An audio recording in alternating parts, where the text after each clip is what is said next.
বীরভূমের মারগ্রাম থানা এলাকায় প্লাস্টিকের জার ভর্তি তাজা বোমা উদ্ধার।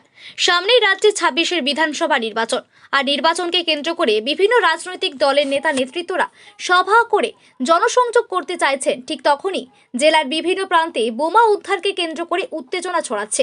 নির্বাচনের আগে বীরভূমের বিভিন্ন থানা এলাকায় তাজা বোমা উদ্ধারকে কেন্দ্র করে আতঙ্ক ছড়াচ্ছে। বীরভূমের মারগ্রাম থানা এলাকায় ফের তাজা বোমা উদ্ধার। মারগ্রাম থানার মারগ্রাম ২ নম্বর পঞ্চায়েতের ছামুঘাটের এক ঝোপের ভিতর থেকে জার ভর্তি তাজা বোমা উদ্ধার করে মারগ্রাম থানার পুলিশ। সূত্রে জানা যায়, ঝোপের মধ্যে একটি জার ভর্তি তাজা বোমা দেখতে পায় স্থানীয়রা। তারপর মারগ্রাম থানায় খবর দেওয়া হলে ঘটনাস্থলে পৌঁছায় মারগ্রাম থানার পুলিশ। তারপর ধূপের ভিতর থেকে প্রায় ১৫ থেকে ২০টি মতো তাজা বোমা উদ্ধার করা হয়। পুলিশ সূত্রে আরও জানা যায়, ঘটনাস্থল থেকে বোমাগুলি ইতিমধ্যে উদ্ধার করা হয়েছে এবং বোম স্কোয়াডকে খবর দেওয়া হয়েছে।